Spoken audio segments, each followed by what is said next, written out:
दोस्तों, आज से कुछ सालों पहले किसी ने यह नहीं सोचा था कि भारत चुपचाप अपनी डिपेंडेंसी इंडस्ट्री को इंडिपेंडेंट बनाने के लिए इस लेवल पर काम करना शुरू कर। दरअसल फ्रांस जैसी बड़ी ताकतें भारत को अपने राफेल के सोर्स कोड देने से मना कर, तो वही दूसरी तरफ भारत ने भी कसम खा ली कि जो देश हमारी शर्तें नहीं मानेगा उसके साथ अब कोई बड़ी डील नहीं।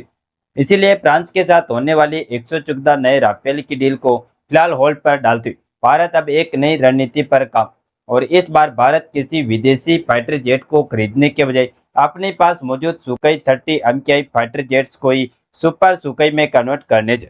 सबसे बड़ी बात यह है कि इन्हें सुपर सुखोई बनाने के लिए जितने भी एडवांस इक्विपमेंट चाहिए थे उनमें से लगभग सब भारत तैयार कर चुका। बस एक सबसे बड़ा हिस्सा बचा, रडार सिस्टम, लेकिन अब भारत ने उसे भी पूरी तरह टेस्ट कर लिया। जी हाँ, विरूपाक्ष AESA रडार सिस्टम अब सुखोई 30 MKI में फिट होने के लिए पूरी तरह तैयार, और इसके बाद भारत का यह फाइटर जेट सिर्फ 4.5 जनरेशन नहीं रहेगा, बल्कि उससे भी एक कदम आगे निकल। यानी अगर कुछ समय के लिए भारत को राफेल नहीं भी मिलता, तब भी भारतीय वायुसेना का काम रुकने वाला नहीं। इसी बीच भारत के पास कई विकल्प मौजूद। हो सकता है रूस नए फाइटर जेट्स ऑफर करे, या फिर फ्रांस खुद सोर्स कोड देने के लिए तैयार। लेकिन फिलहाल ये पूरी डील क्या है? भारत का नया प्लान कितना खतरनाक, और आखिर विरूपाक्ष रडार इतना खास क्यों माना जाए? आइए इस वीडियो में आपको विस्तार से समझाते हैं।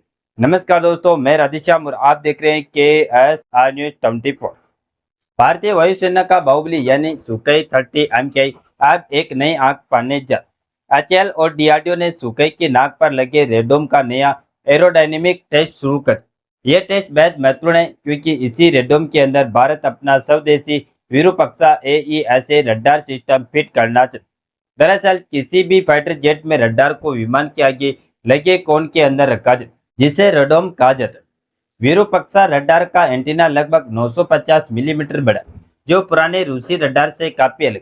यही भारत के सामने सबसे बड़ा चैलेंज है, क्योंकि सुखोई 30 MKI लगभग मैच 2 की स्पीड से उड़ान भरता है। इतनी तेज रफ्तार पर हवा का दबाव और घर्षण पैदा होने वाली गर्मी रेडोम को नुकसान पहुंचा सकती, और अगर रेडोम प्रभावित हुआ तो रडार की परफॉर्मेंस भी खराब हो सकती। लेकिन भारत ने इसका भी समाधान निकाला। HAL, नासिक और DRDO के वैज्ञानिक लगातार यह सुनिश्चित करें कि नया रेडोम किसी भी सिग्नल डिस्टर्बेंस या प्रिफ्लेक्शन प्रेशर के बिना काम करे, ताकि रडार को आसानी से फिट किया जा सके। अब बात करते हैं पुरानी रूसी IPSA रडार की। यह रडार अब धीरे धीरे आउटडेटेड होते जा रहा है, इसीलिए भारत अब उनमें नई पीढ़ी AESA रडार लगा।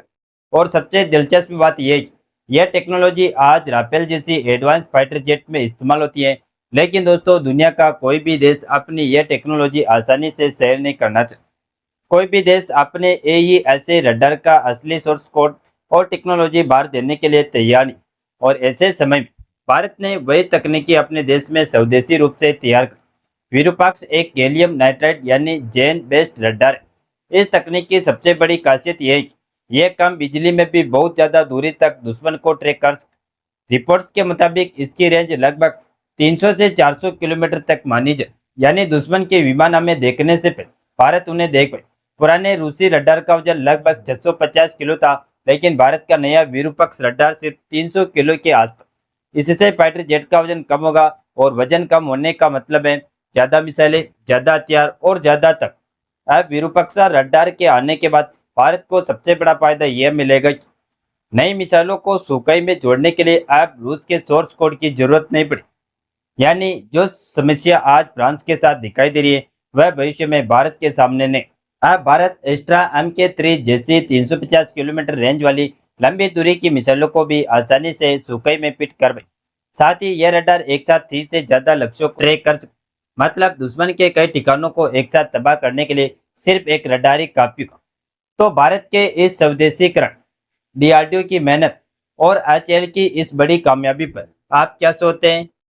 अपनी राय नीचे कमेंट में जरूर बताएं, और इस वीडियो को एक लाइक करके अपने दोस्तों तक शेयर जरूर करें, ताकि उन्हें भी जानकारी मिल सके। इसी तरह और भी नॉलेजेबल वीडियो देखने के लिए हमारे चैनल के KSR न्यूज 24 को सब्सक्राइब करके बेल आइकन को ऑल पर जरूर सेलेक्ट करें।